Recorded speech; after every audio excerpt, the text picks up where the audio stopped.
ഒരു വർഷത്തിനിടെ രാജ്യത്തെ ക്രിസ്ത്യാനികൾക്ക് നേരെ 745 അക്രമ സംഭവങ്ങൾ നടന്നതായി യുണൈറ്റഡ് ക്രിസ്ത്യൻ ഫോറം റിപ്പോർട്ട് പുറത്തുവിട്ടത് ദിവസങ്ങൾക്ക് മുൻപാണ്. പ്രതിദിനം 2 ക്രൈസ്തവ വീതം അക്രമത്തിനിരയാവുന്നു എന്നതാണ് UCFന്റെ കണക്കുകൾ വ്യക്തമാക്കുന്നത്.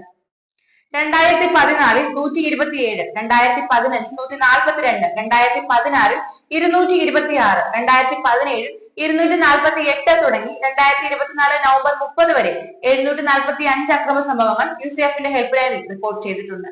ഇത്തവണ കേരളത്തിലും ക്രിസ്മസ് ആഘോഷങ്ങൾക്ക് നേരെ പലയിടങ്ങളിൽ ആക്രമണങ്ങൾ ഉണ്ടായി. പാലക്കാട് നല്ലേപ്പള്ളി ഗവൺമെന്റ് UP സ്കൂളിലെ ക്രിസ്മസ് ആഘോഷങ്ങൾക്ക് നേരെ 3 അംഗ സംഘം നടത്തിയ അക്രമം വ്യാപക പ്രതിഷേധത്തിനിടയായി. അന്നു തന്നെ രാത്രിയിൽ പാലക്കാട് തത്തമംഗലം ഗവൺമെന്റ് UP സ്കൂളിൽ കുട്ടികൾ തയ്യാറാക്കിയ പുൽക്കൂട് നശിപ്പിക്കപ്പെട്ട നിലയിൽ കണ്ടെത്തിയിരുന്നു. ഈ സാഹചര്യത്തിൽ ക്രൈസ്തവ സമൂഹത്തിന്റെ പിന്നോക്കാവസ്ഥ പഠിച്ച് വിവിധ ക്ഷേമ പദ്ധതികൾ നിർദ്ദേശിച്ചിരുന്ന JB കോശി കമ്മീഷൻ റിപ്പോർട്ട് പൂഴ്ത്തിവെക്കുന്നത് എന്തിന് എന്ന ചോദ്യത്തിന് ഏറെ പ്രസക്തിയേറുന്നുണ്ട്. 2020 നവംബറിലാണ് സംസ്ഥാന സർക്കാർ JB കോശി കമ്മീഷനെ നിയമിച്ചത്. ക്രൈസ്തവരുടെ പിന്നോക്കാവസ്ഥയുടെ കാരണങ്ങളാണ് കമ്മീഷൻ പരിശോധിച്ചത്. ക്രൈസ്തവരുടെ പിന്നോക്കാവസ്ഥ പരിഹരിക്കാൻ 500 നിർദ്ദേശങ്ങളാണ് ജസ്റ്റിസ് JB കോശി കമ്മീഷൻ കണ്ടെത്തിയത്.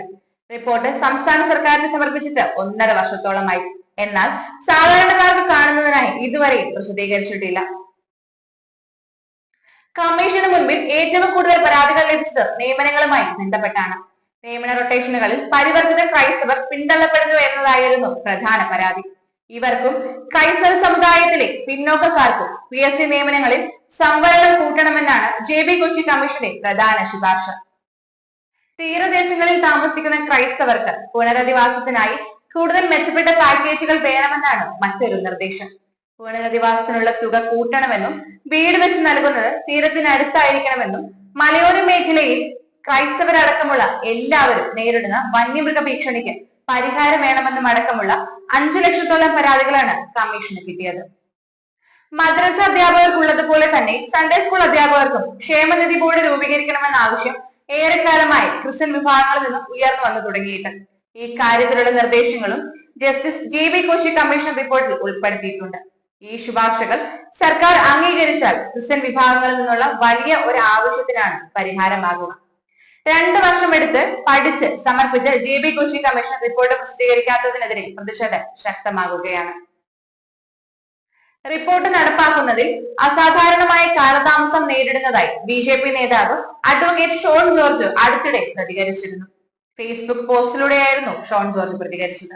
റിപ്പോർട്ടിലെ നിർദ്ദേശങ്ങൾ പരിഗണിക്കുന്ന കാര്യത്തിൽ അസാധാരണമായ വിധത്തിലുള്ള കാലതാമസമാണ് ആരംഭം മുതൽ കണ്ടുവരുന്നത് എന്നും ഷോൺ ജോർജ് ഫേസ്ബുക്ക് പോസ്റ്റിൽ പറയുന്നു. പ്രതിഷേധം ഉയരുമ്പോൾ ആശ്വസിപ്പിക്കാൻ ചില പ്രസ്താവനകൾ അധികാരികൾ നടത്തുന്നു എന്നതിൽ കവിഞ്ഞ് ആത്മാർത്ഥമായ ഇടപെടലുകൾ ഉണ്ടാകില്ലെന്നും അദ്ദേഹം ഫേസ്ബുക്ക് പോസ്റ്റിൽ പറയുന്നു.